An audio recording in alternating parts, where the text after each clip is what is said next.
Yeah, here we go. We're trying again. Okay. Welcome to the Folk School on Willow Creek, featuring University Distinguished Professor Tom Easern singing and telling stories from the Salon on Willow Creek.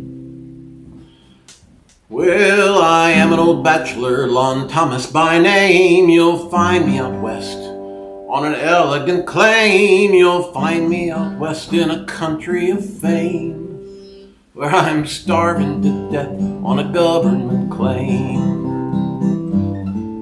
Then a raw from Greer County, the land of the free, the home of the grasshopper, bed, bug, and flea. I'll sing of its praises and tell of its fame, while starving to death on a government claim.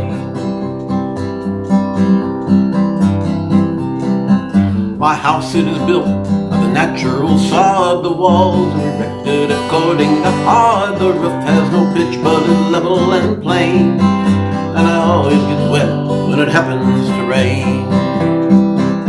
Then it brought for Greer County, the land of the free, the home of the grasshopper, bed, bug, and flea. We'll sing of its praises and tell of its fame, while starving to death on a government claim. How happy I am when I crawled into bed and a rattlesnake rattles a tune at my head, and a gay little centipede, stranger to fear, crawls over my pillow and into my ear. Then it raw for Greer County, where the blizzards arise, the sun never sinks, the flea never dies, the winds never cease but always remain, to blow the light out on a government claim. Now all you claim holders, I hope you will stay and chew your hardtack till you're toothless and gray. But as for me, I'll no longer remain to starve like a dog on a government claim. Farewell to Greer County, farewell to the west. I'm going back south to the girl I love best. I'm going back to Texas and marry a wife, and quit this hard living the rest of my life.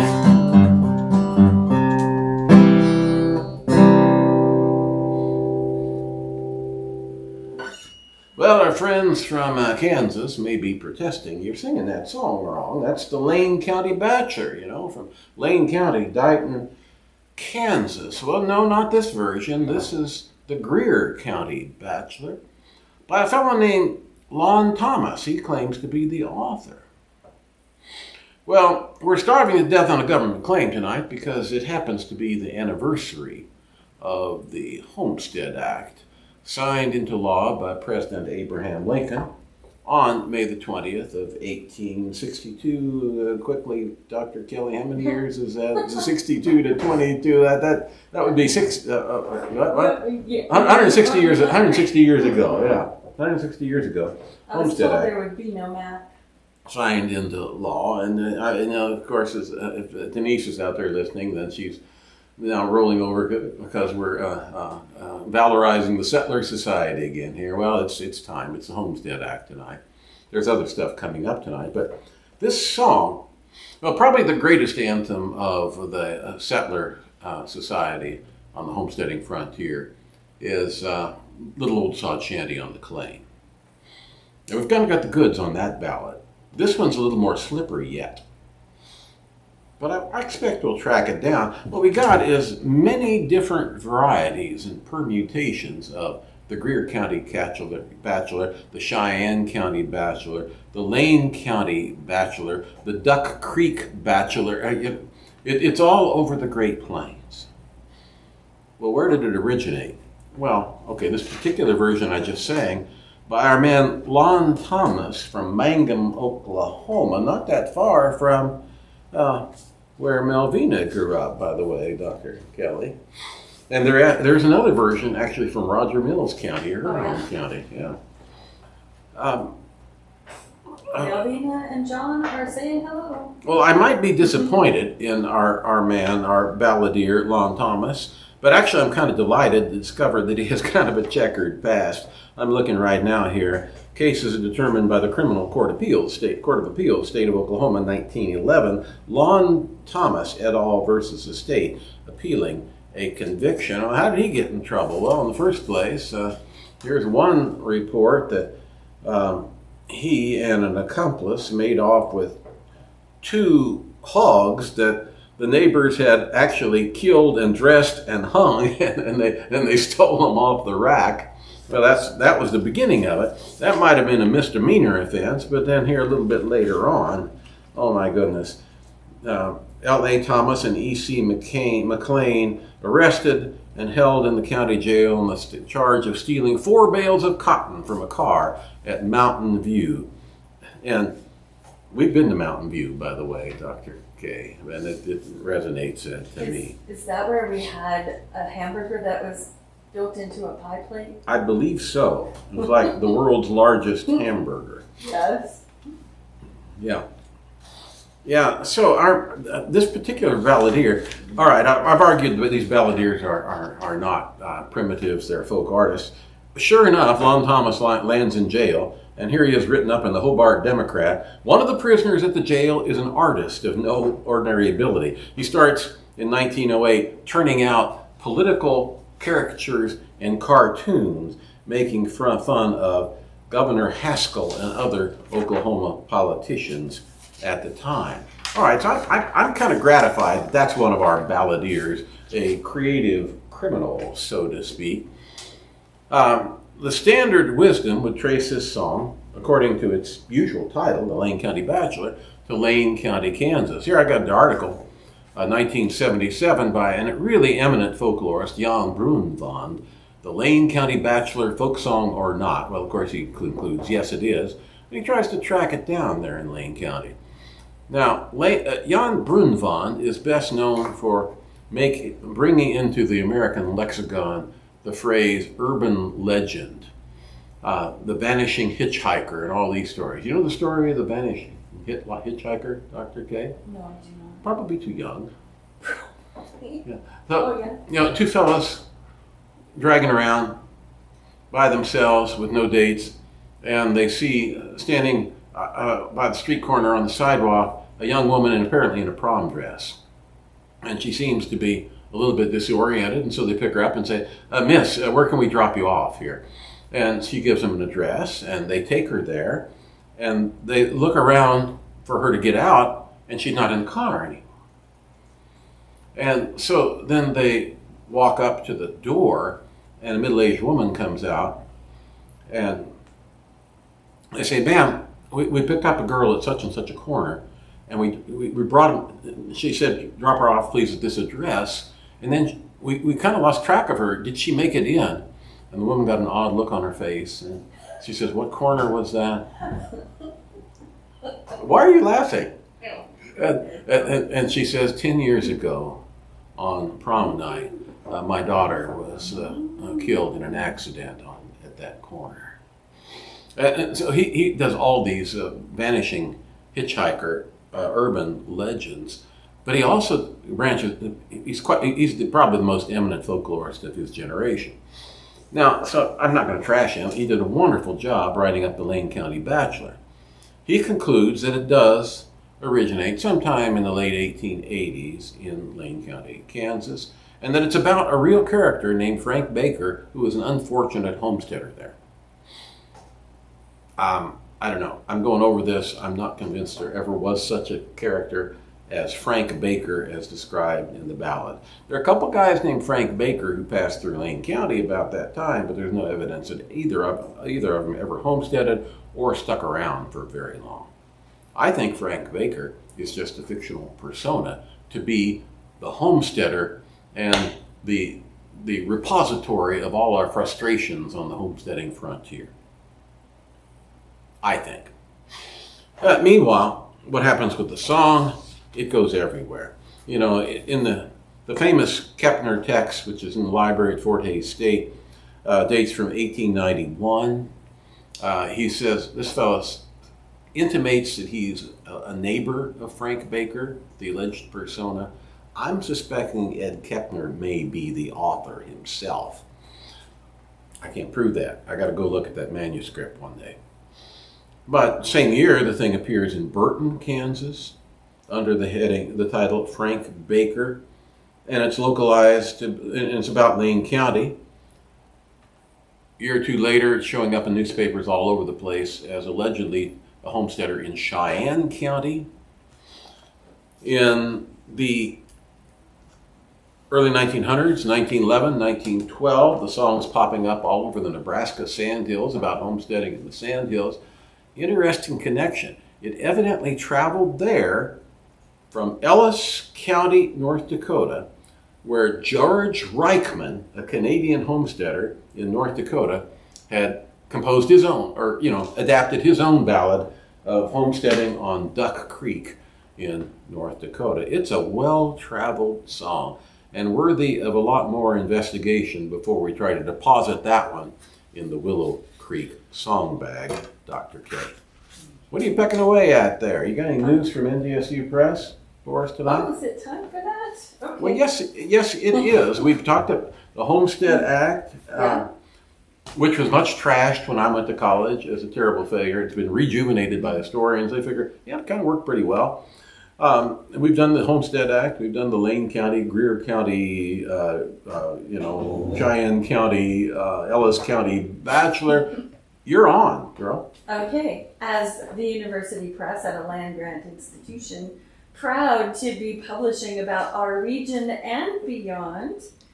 I'm first going to say we had a lovely dinner tonight with author Don Quigley, who wrote our Apple in the Middle, a young adult novel that has done super well. A lovely and exceedingly talented woman. Yes, and now she's got an agent, and she's got another series of children's books that she's writing, and we just had a great time. She's here in Fargo. Tomorrow she's doing 2 workshops, an early morning one at 10 for early children's books, and then at 1, and I'm going to get to go to this one, a workshop for writing for young adults and middle grades, but also putting that Native American presence into stories in an authentic way. You got anything on the timeline about that? I will put that up in just All a minute. right, that's Fargo Public Library tomorrow. Yep, and I just want to say kudos to Jill Condell, who gave her One Book, One North Dakota presentation interview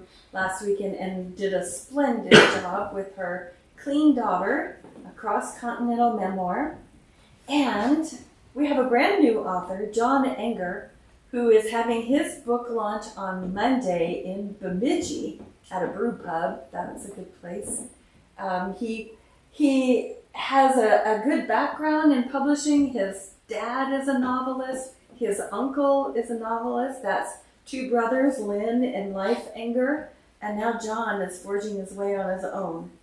And we're really glad to have his debut novel called Radium. So I'll post a couple things about that in the chat line. That one's got some legs also, doesn't it? It certainly does.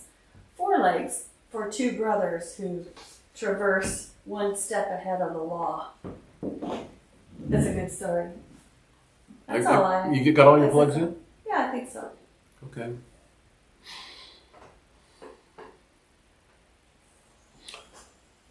So we're kind of laying claim to things tonight here in honor of the Homestead Act of 1862. And next song is one we're about to deposit in the Willow Creek songbag. Those of you who haven't been following along every week, this is a work in progress, and you can find it online. Noodle around on the Plains Folk page there, and you'll find a link to the Willow Creek songbag. And it's our canon, basically. It's our repertoire. Songs that we've researched and written up, and then we put them in the song bag. That doesn't mean we're done with them, because we keep discovering new things about them. But the one tonight is one of my own. Written in, seems like a previous life. She's about a half a century ago. And it's on the subject of custom wheat harvesting. Now, I'm a member of a Facebook group called Custom Combining on the Great Plains. It's a group for wheat harvesters talking about their travels and their troubles on the harvest trail every year. I know for a fact that that group is named for the book that Dr. Kelly will cite to you here in a moment, my first book, Custom Combining on the Great Plains. I'm not driving any revenue from that whatsoever. I suppose we should work on that. But yeah, it's a book that became quite a favorite with the people who practice that industry themselves, and I think it may be time for a reprint on that. We've done a bit of an update in another publication that Dr. K will mention also, but you're scripted up. Are you ready to go on that? I am. I didn't know I was making mentions of other books. So. Are you reading the footnotes or not? Oh, okay. Yes, I am. Okay, this is a ballad called 30 Years a Combine Man. All right, a harvesting ballad by Tom Easern. The ballad originated in about 1976 when the author was writing a PhD dissertation at Oklahoma State University on the history of custom wheat harvesting on the Great Plains of North America. Although the ballad's solitary old custom cutter adheres to the convention in Western literature... See, you're supposed to cut and read the footnote right there. Remember? Oh, we don't usually do that in the province. But we agreed that you were going to this time. We did? Because you wanted to be mentioned in the footnote. Oh, okay. And here's footnote number 1. The dissertation became the book Custom Combining on the Great Plains, a history published by University of Oklahoma Press in 1982. In 2017 appeared a significant update to the work as Chapter 17 in an anthology edited by Sterling Evans. Thomas D. Easern pardon me? And? Thomas D. Easern and Suzanne Kelly.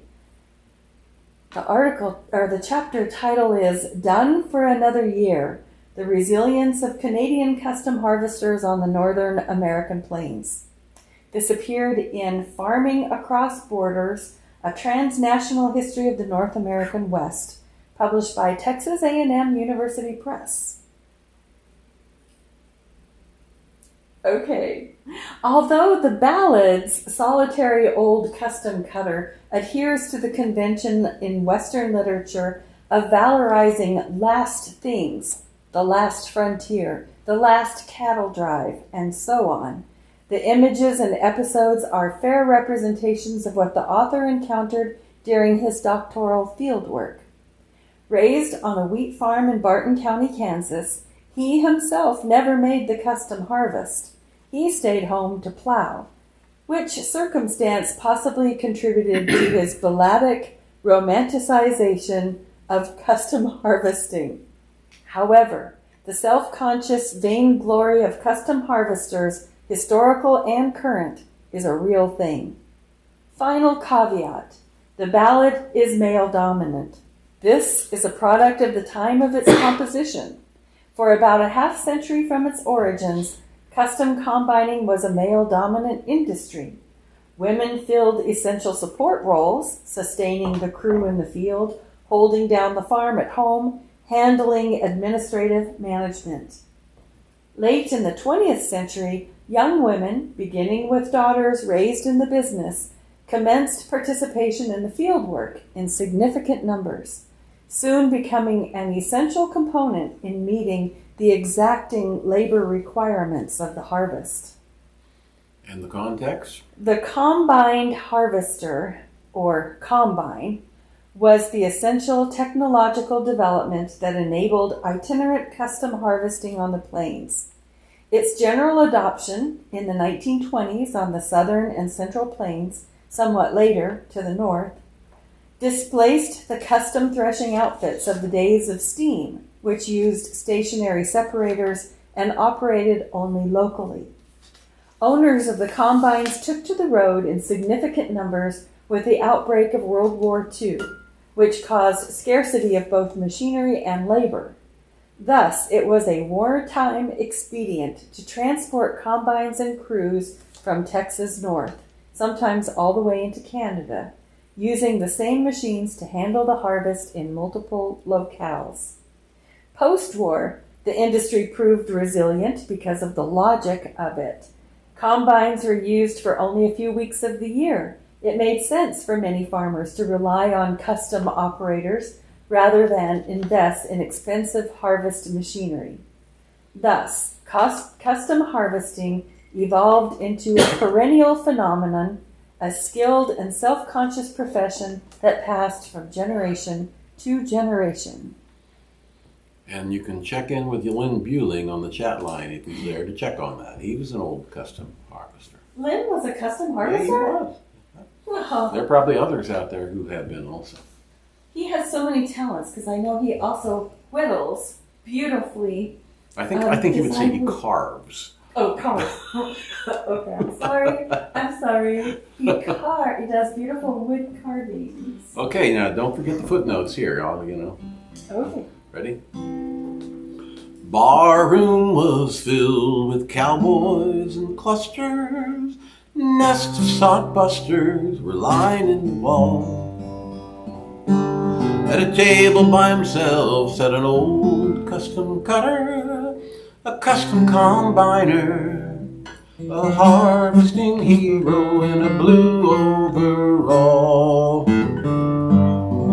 The Ballad was written at a time when some veterans of the earliest custom harvest campaigns during World War II were still active in the industry.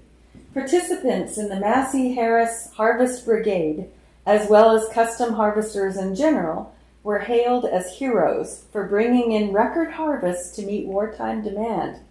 The old guys commonly wore overalls, traditional harvest attire. Younger harvesters wore jeans. A harvesting hero in a blue overall. He had the look of a man who had traveled north with the harvest and home in the fall. He had the look of a man who had listened each summer for the harvester's call.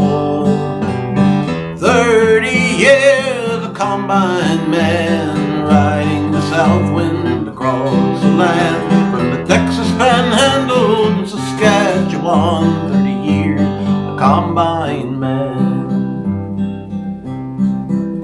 Each May when the first mulberries are falling. The annual Great Plains wheat harvest commences in late May in Texas, with harvesting outfits converging from throughout the prairie regions in the United States and Canada. The black mulberry, Morus nigra, is a West Asia native naturalized to Europe and to North America, prized for its sweet fruit but despised for its scatological effects, deposited on vehicles by birds who love the berries even more than the plains folk. The berries ripen about the same time as does winter wheat throughout the southern and central plains. Each May when the first small berries are falling, the Red River Valley is calling to me. I and my men with combines and trailers, the captain and sailors, the prairie's our sea. Soon we shall sail where the waves they're amber, and the workmen will clamber aboard their machines. Soon we shall sound till the heavens rumble, the heavens look down upon harvesting scenes. 30 years a combine man, riding the south wind across the land. From the Texas Panhandle to Saskatchewan, 30 years a combine man. From Texas we roam across the Red River to West Oklahoma, where next we are bound. The Wichita Mountains will watch us and keep us, and the hot winds will sweep us to flat lands beyond. The high plains of Kansas are endless horizons. Grain elevators rise up to the skies. Spring wheat will wave us into the Dakotas, wave until soft in the windrow it lies. From the time of the general adoption of the combined harvester or combine in the 1920s, Harvesting of winter wheat, which ripened evenly, was done by straight cutting, cut with a sickle bar and run directly into the combine cylinder for threshing. On the northern plains, harvesting of spring wheat, which ripened unevenly, deployed windrowers or swathers to lay the crop into windrows for ripening, then picked the wheat up from the swath with combines fitted with pickup headers. See Custom Combining on the Great Plains by Thomas D. Easern, and also Bull Threshers and Bindle Stiffs, Harvesting and Threshing on the Northern Plains, from University Press of Kansas, 1990. Thus, custom harvesters had to carry both sickle headers and pickup headers to make a full harvest run. 30 years a combine man, riding the south wind across the land, from the Texas Panhandle to Saskatchewan. 30 years combine man. I've seen men firefighting with burlap and shovels. I've seen the heat of lightning drop men in their tracks. I watched as young boys from the town grew to manhood and watched them turn brown from the sun on their backs. In Canada, flurries of snow will fall and load up the machines and we'll call it a year. See you again when you need us next autumn. The harvest will lead us right back to you here. 30 years a combine man, riding south wind across the land, from the Texas Panhandle to Saskatchewan. 30 years a combine man.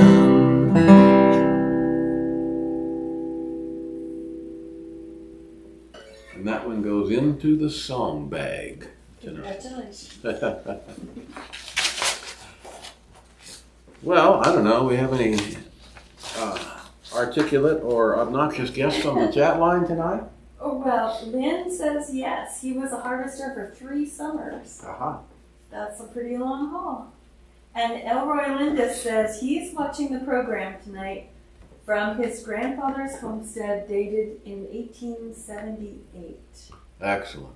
And Elroy, feel free to post a link on the chat line for your Lindis Barn Dance Facebook group. So people want to get in on the discussion and be apprised when Elroy is convening a barn dance. I'd like to know when the first one's coming up. So I think I've seen the calendar out there. I believe I have too, but I haven't. I've mislaid it now. Oh, okay. Work it out there. Well, Ben Kabishta, back to your story, your song about Lori. Let's see, in the mid-1960s song, Lori, Strange Things Happened by Dickie Lee, based on the story you just told about the girl and the ghost. In Oh, Lori, the Vanishing Hitchhiker, yeah. the girl's mother, whoops, just lost it. Where is he? The girl's mother tells him she died a year ago. He then finds his sweater on her grave. Oh. You know, that could happen.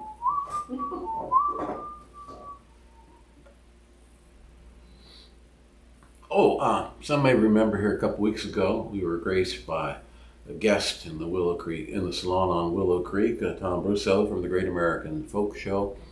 Returning the favor, I gather his last show of May, when is it?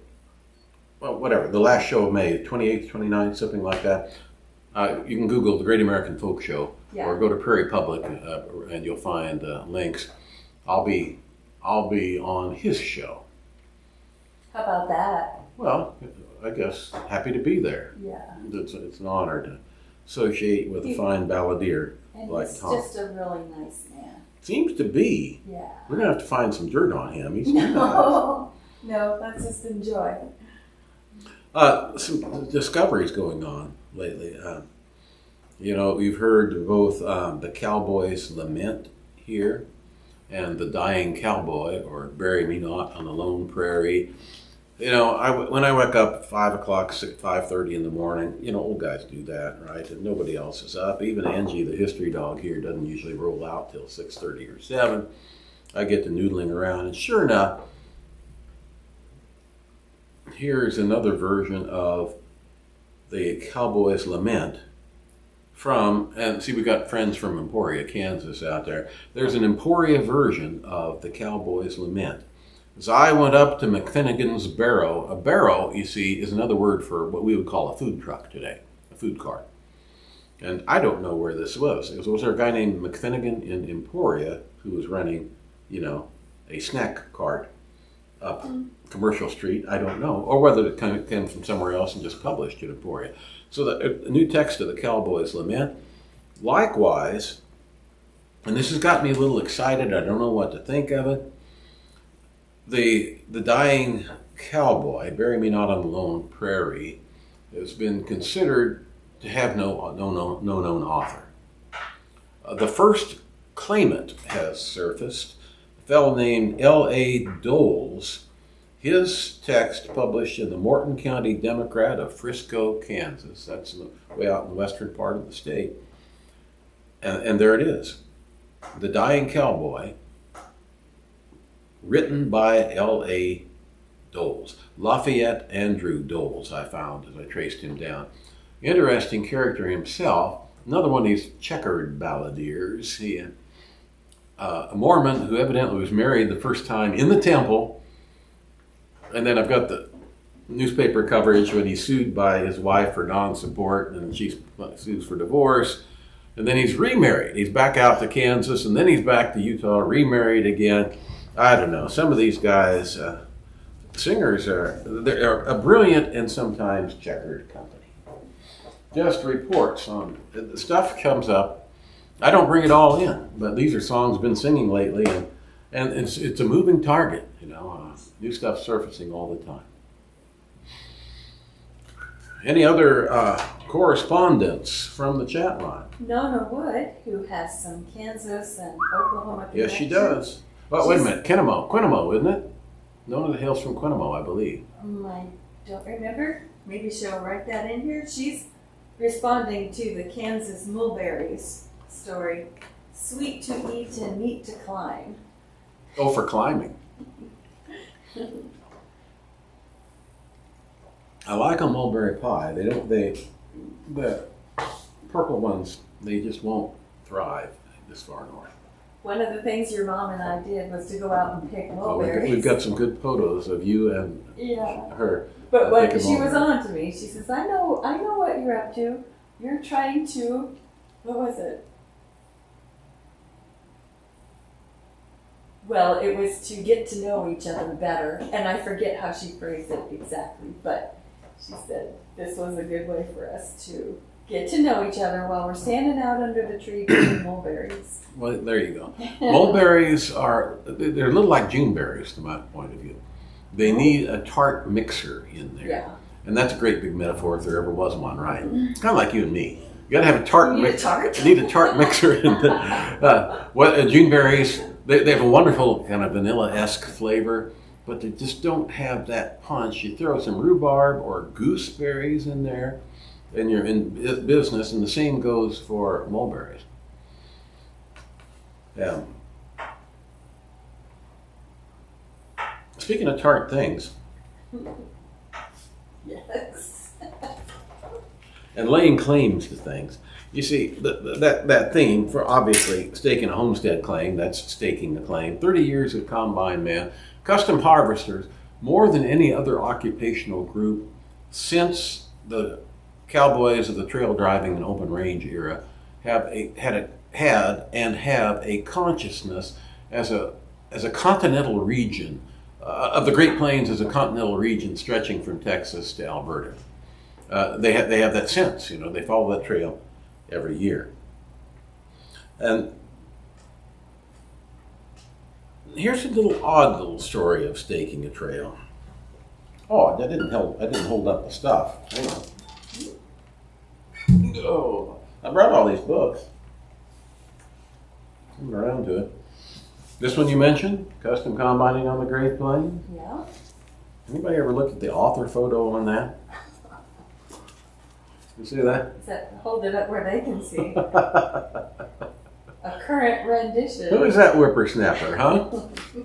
Yeah, that's great. Not. Yeah. And then the one we did together for this book, Farming Cross Borders, when we went out and interviewed Canadian custom harvesters here in the United States. Fun. It was great fun. Yeah. Great people. And now it brings me to this. Classic work by Teddy Blue Abbott, We Pointed Him North. It was a trail driving cowboy, and then he took up residence working on the range in Montana, and then he's one of those old guys who hung around. Every year there'd be livestock associations and meetings in Montana. And on to the 1930s here, Teddy Blue would show up at the meeting, Teddy, sing us a ballad, and he'd sing something. And there are a number of ballads talked about in his book. One of them is the Ogalally Song, which evidently, it's kind of forgotten, but it's quite common among cowboys on the northern range. The Ogalally Song, even though it's kind of set farther down, it's a song that starts out, we crossed the Nueces River on such and such a day, and it makes its way over the rivers on the way north to get to Ogalalla, Nebraska, which they call Ogalally. And that's the northernmost of the cattle trailing terminuses, or is that termini, for direct shipment. A herd brought from Texas up as far as Wichita, Ellsworth, Dodge City, or as far as Ogalalla, Nebraska, and then shipped east. And then subsequently they're driving them on north to Wyoming, Montana, Dakota Territory, and even beyond that. But the Ogalally Song evidently had a lot of currency among cowboys on the open ranges. And it was kind of a free-form song. Well, we crossed the Nueces on such and such a date, and old Henry Blocker was a dang good boss. Ooh. It was a free-form song.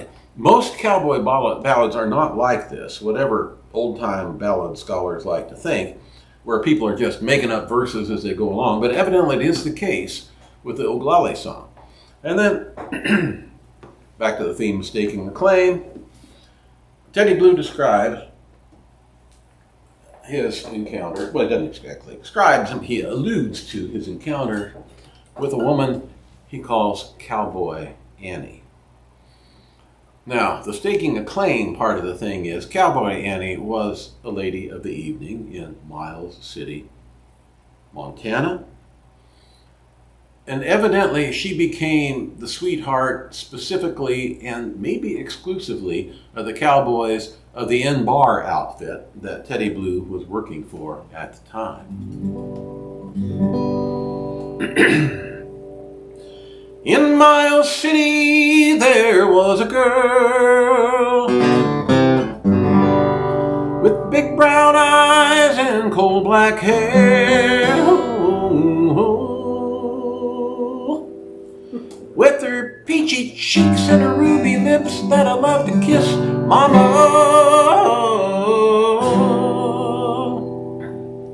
Oh, Cowboy Annie was her name, and the N-Bar outfit was her game. We'll work a year on the mussel shell, then blow it in spite of hell.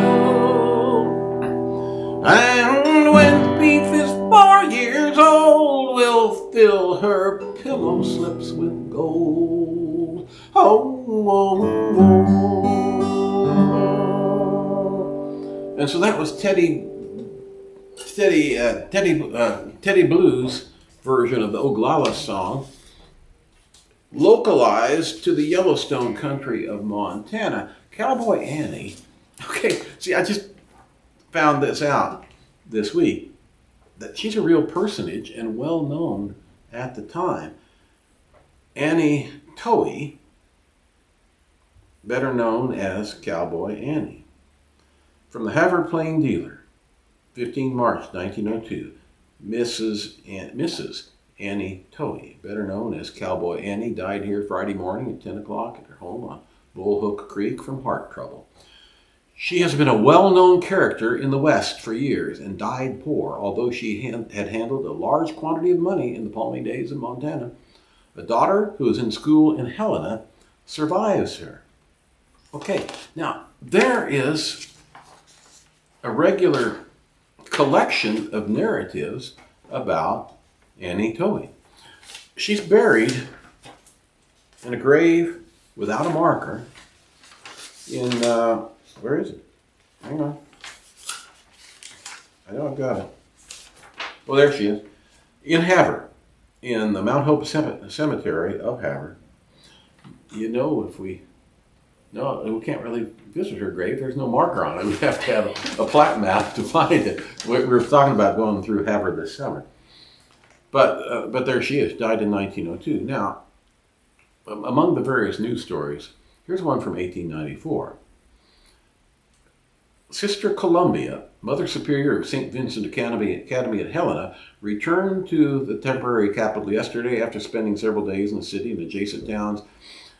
Sister Columbia from the Academy in Helena has been out looking for the husband of Cowboy Annie and the father of a girl who was placed into her charge years ago in Bismarck, North Dakota. A man and wife, that's Annie and her husband, abandoned their girl baby to the care of the Sisters of Charity at that place. The strange couple drifted west and soon after reaching Montana became estranged. And then we know how Annie went on to support herself after that. She's said to have been well educated and come from a respectable family back east, but evidently her life took a bad turn by a bad marriage choice. Now there are other stories about her and her daughter raised by the nun and educated by the nuns and other permutations of that story, but that's the earliest one and I think probably the most accurate account of what went on. So now, nobody who's noticed this Ballad of Cowboy Annie in Teddy Blue's book really has bothered to look up and see who the heck she was. Now we have to think of her as a real personage. You know, that might not be a bad idea for historians, to think of these people who wander in out of our narratives, these names, as real people.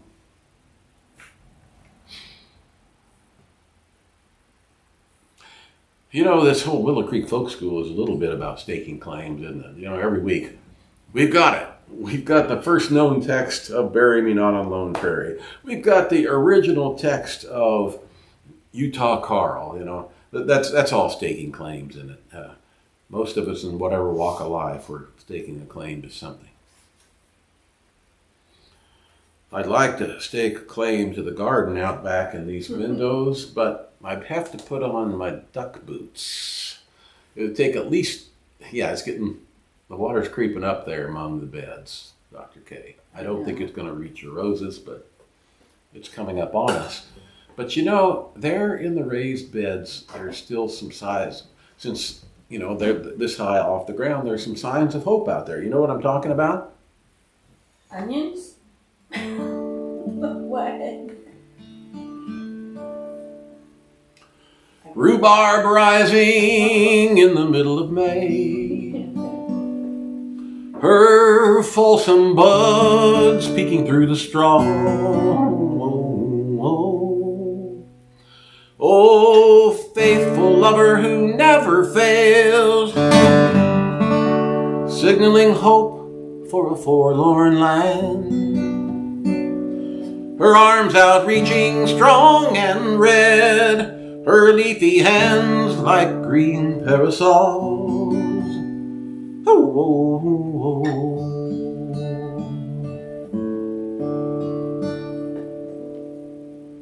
Her kiss is tart like an Irish lass, feigning offense at your forwardness.